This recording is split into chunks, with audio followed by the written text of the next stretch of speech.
the 2023 Land Rover Defender 130X. It's quite the name for quite the vehicle. Ever since it came out, people were excited to get this vehicle, and I have it for myself, and now I can see why. This vehicle is basically the Land Rover Defender 110, the previous model from 2022, this year, but way better.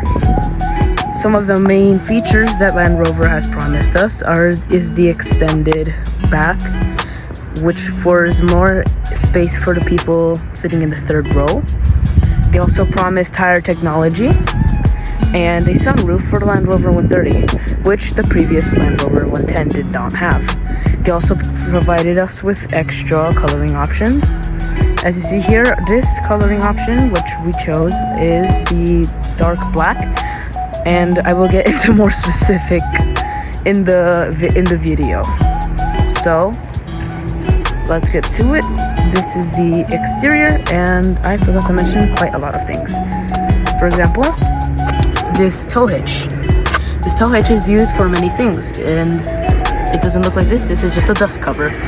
The tow hitch can be used to tow boats, tow lots of things in general, but the Land Rover Defender 130 already comes with a provided tow hitch, which is not as good as the one that is an add-on. The add-on, this is the add-on tow hitch that costs extra, and that provides us with two of these. I guess those are like for ropes. Another add-on is the side steps or step-ons.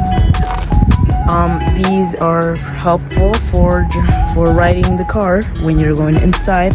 It is very helpful. Another helpful feature is the ladder. This ladder is not this actual size. It could be deployed lower, all the way to the size of the wheel. Usually what I like to do is I climb onto the wheel and then climb onto the ladder. I find that easier than actually having to deploy the ladder, but that's me. Another thing is the cargo box, which is used to store extra items, let's say like a toolbox or a jack for the car wheels. That's very helpful. We would have the roof rack, but since Land Rover hasn't come out with one for the 130, we do not have the roof rack yet.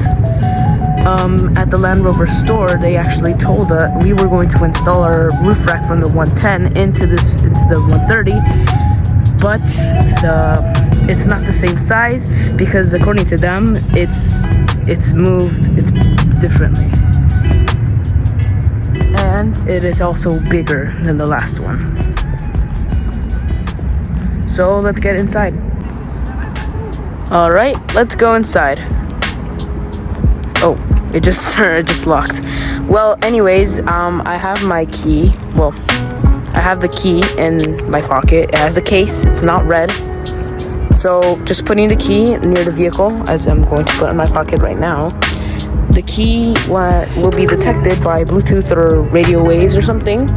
And once you open the vehicle, it will be hard. So we just push the button, which should open the car. Easy. Here, upon entry, let me just start up the car. You notice all the nice details, such as the leather and wood steering wheel, which feels way better than the 110. So starting up the car is just like, obviously you know this since you drove in the car before, if you're watching this. So just start up the car.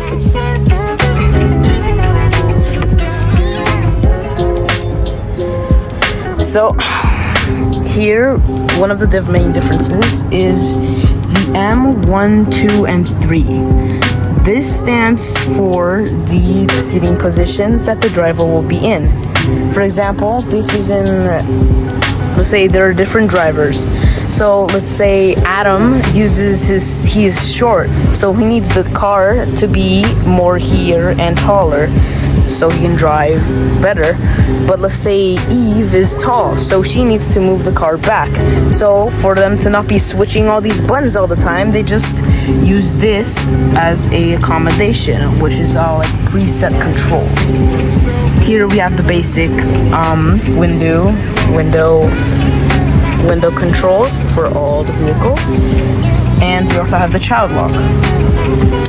Here we have the button to open up the trunk. So I guess you don't want to see that. That is a little part of what the car has to offer. So anyways, once hopping aboard, you see there is storage space on the bottom of the vehicle. Here. You'll get more view as in the passenger area, but before in the 110 there was no area to put your stuff down here. It was just only this area. And in there, it's useful, so you could throw loose items, loose change, money. Let's say you have to pay a toll, you can just put the money right there if you have loose change, so it's not annoying you in your pocket. We also have a phone charging station, which does work with all phones. Well, I think iPhones. I don't know about Androids. Here we have a cooler or a freezer. And over here, we have the charging ports. We have a USB-C charging port and a USB. We also have this, which I don't know, but I guess they have those adapters at like CVS and stuff. Here we see the dashboard, and it has everything that you will need for the ride. We have the climate controls here, and so we have the climate controls, we have the stick shift or the joystick, and we have some controls to control the height of the vehicle. I will demonstrate that later. Another thing you might notice upon coming in is the increased size of the screen. The screen used to be smaller and it used to be covered by a black plastic. And those are the major differences from the 110. Another major difference is I forgot what this is called, but you can see there, it shows your speed. So that is pretty cool. When you're driving, you don't have to look down every time to check your speed. So that was the driver's point of view. If you want to see any specific areas, list it down in the comments and I'll make a video about that. Now we will walk onto the passenger area. Once we step inside, it's the same basic thing. Oh, you saw there? Remember, always press the black button if the car does not open and it's locked. Remember, press the black button. Here we have the same basic thing. We have the controls for the seating, the M1, 2, 3, and 4, and a lock. Here you can press this lock to lock all the doors in the car, or just yours. Here there are seem to be no major differences, except that there is a bigger glove box to store all your items, such as licenses, registrations, stuff that you might need in the road. Here you get a better view of the extended cargo area for all tiny stuff. Also behind the screen, you have a little area where you can put also small stuff. And if you have a gun, you can maybe hide it there.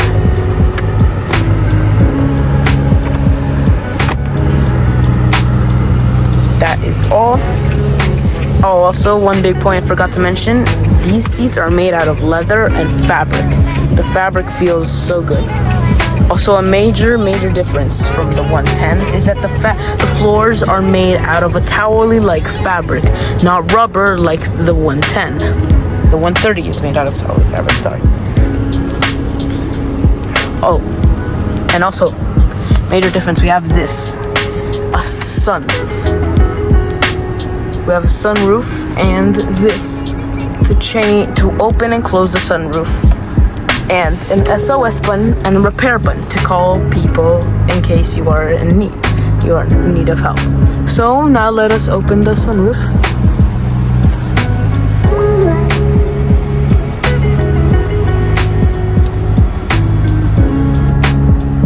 And now we uncovered the sunroof.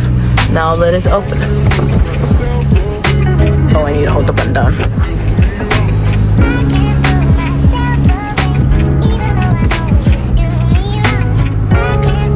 I guess that is all the way it goes.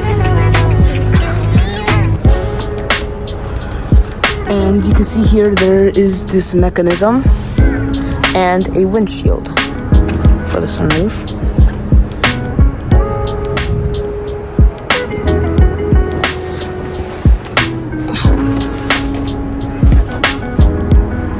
So that is the sunroof. The sunroof is also comes with the UV protection as usual, and it's tempered glass, which should be a default. Oh wait, I'm accidentally closing. Go back. Yeah, these buttons can be confusing. Now I'm going to close the sunroof.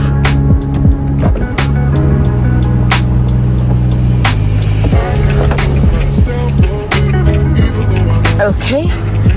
Now for the passenger area, or the kids area if you are in a family. Here we can tell many differences from the 110.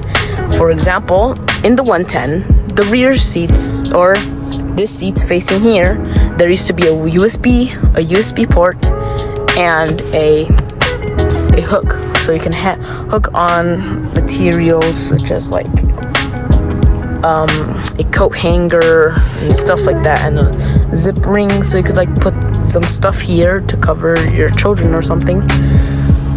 And also another difference from the back, you can see here, is we have this net instead of the last Land Rover and the 110. It had a flap that opened up. And me, I did not like that. That was very inconvenient because it was very annoying. You didn't know where the stuff was, and you were just reaching and just like, where is my pencil? It was annoying. But now with this net, the mesh net, you can now see what is in the car or what you stored. Aside from those things, there are not any major differences, except that the tray table area, this has changed. It has gotten bigger since the 110. On long road trips, this was very helpful. We would store our drinks here and some food. And for me, Starbucks. Here we still have the climate controls from the 110. And before, another major difference is that there used to be USB ports here, so you could charge your devices on the go. But now there is none of that. There's no USB ports, so you cannot charge whatsoever in the back, which is very inconvenient. That is the only con in the vehicle, or the bad side. And the other side is the same. We have our speakers. There's also a speaker on the roof, or no speaker on the roof. Instead, on the roof, there is a fan. These fans come in handy because before I used to be very heated in long car rides, and this fan would not reach my face. The fan down here couldn't reach my face, so where the face and the head area is where I needed it. So now you could change this fan. I'm not sure if you guys can see it, but there is the fan. Now we're going to move into the 8-seater passenger area. I'm going to open this door for more lighting because it is the evening and I should have recorded this earlier. Okay, here we go. More light, yay! Okay. Now to open the passenger area, or the back part, you have to go to this lever. There's 2 levers they can pull. 3 actually, if you want to open them in the middle. So you could open with this lever right here.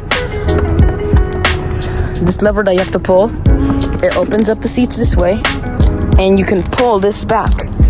It takes takes strength, which generally for me is an annoyance, because when I want to put the car back, I do not have to put this, and I have to use both hands. Oh, and that happens too. Yeah, this lever brings it down. I should have done that in the first place. But now you know the mechanics of the car. Yeah, this is annoying. There's also this lever on the bottom. Let me see if you guys can see it. That lever right there, right here. You have to pull it. It's under the seat. It's under the left seat. You have to pull it to push the seats back. Let me see if you guys saw that. You have to pull it. You have to push it. Pull it upwards to push the seats back. So now, let's act like that never happened. But at least you got a little lesson on how to work the car. So now we have to pull this. Those seats go down, and now we can see the third row of the vehicle. The third row is much better than on the 110. As promised, Land Rover gave us quite third row. For example, they added fans on the bottom and fans everywhere because ventilation in the third row was a major problem. Here we have a fan here, a fan here, a fan here, and some speakers, which is very helpful. You will get as much as air as the second and first rows. Now, any major differences? Yes. For example, in the Land Rover in the Defender 110, unlike the Defender 130X, this is completely big. This goes all the way here, and the guy in the middle, or girl in the middle, will be suffering because that would be cramping their butt. Now here, I'm not sure if you guys can see it, but they added nets for putting your stuff, such as in the second row.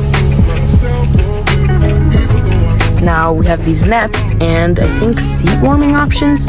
Although I have used it, I am not sure. I am not confirming these are seat warming options, but I'm just going with it as a seat warming option. I guess that is it for the third row. There's nothing else I can say about that, except that major points I should have sit here and show you guys what it's like to be here. In the Defender 110, the front seat, being in the third row was a pain because your legs would be literally touching the second row seats. Now in the third row there is not a bunch of leg room, but there is just enough to be comfortable. Right, your braking point. So here are some cup holders I forgot to mention. And other than that, being here is good. Let me just sit, and it's pretty good. And there's an armrest here, which makes sitting like this very comfortable, and you can lay your head on the window. But enough of that, let's go see the trunk. Oh wait, I have to press this first. Remember, there are buttons on the sides to turn down the headrests. Now you have to push down this. You have to push this down hard, and push it, and there you go. You opened it. Oh, major safety hazard. Do not. Always be aware of this. The first time I went through, I was like, yeah, felt like something free, like cut me. So let's go. Now we will go to the. Oh, not dark.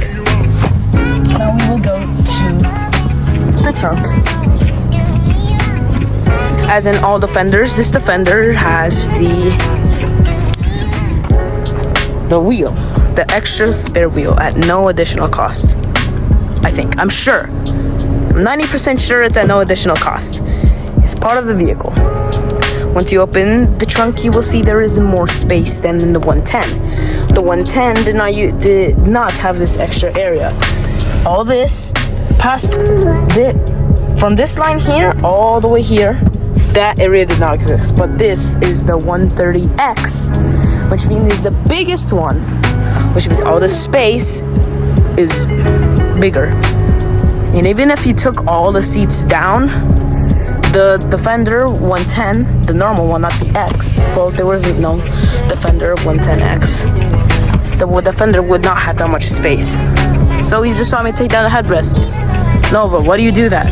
Well, it is essential for when you push you have to pull this. This is kind of an interesting mechanism. You have to pull this and push. Oh my god. Pull and push to turn down the seats of the third row if you have a lot of groceries, or let's say a pet that you're going to put in the back.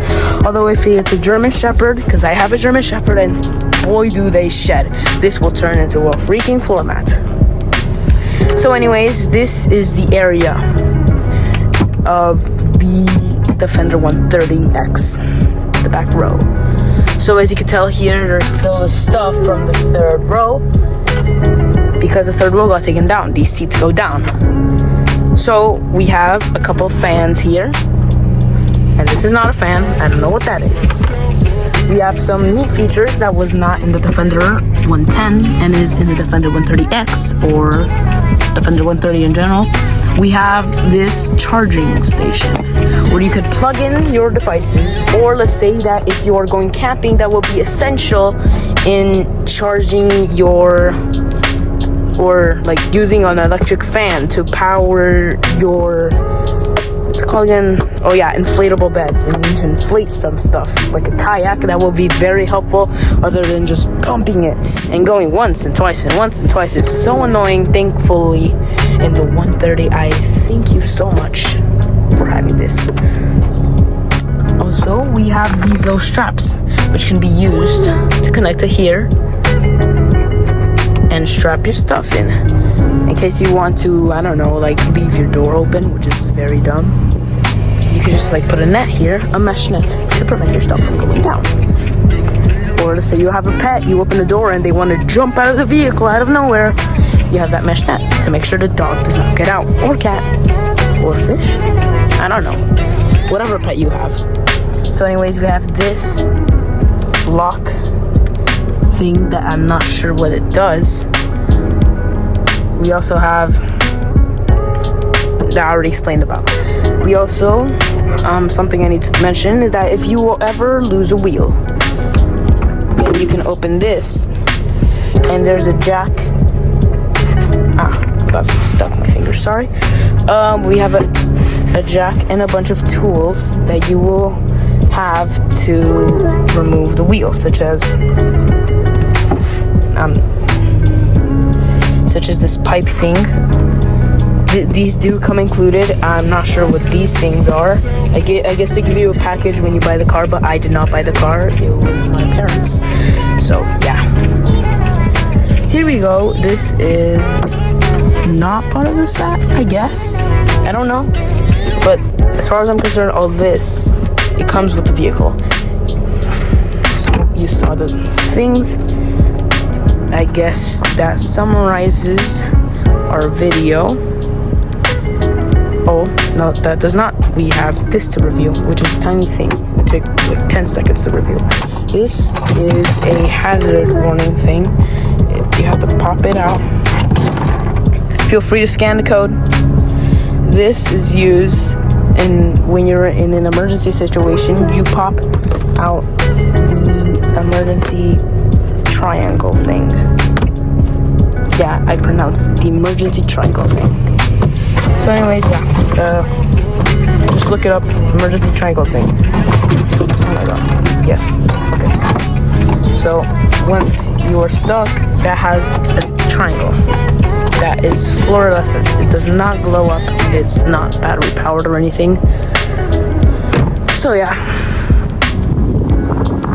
I guess that summarizes our video. I have to go to the other side, but this video is 20 minutes long. So now, as you still see here, there's still the speedometer. We have some fans here.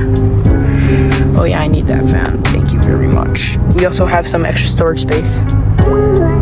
And to power off the vehicle, you just need to do the same thing you do to turn it on. Ooh, major thing to notice. When you power on and power off the vehicle, the seat and steering wheel will go up and down to adjust to your accommodations. Let me see if yes, I am muted. So we will see here, the seat will go up Oh, this key needs to be close.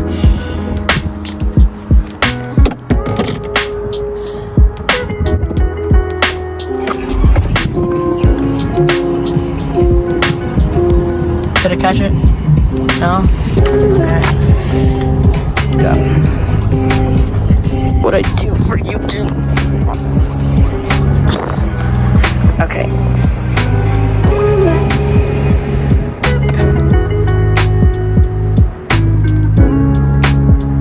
Wait, is it parking? I need to turn off the car, not parking. Oh my god. Thanks everyone for liking the video and watching me suffer with the car.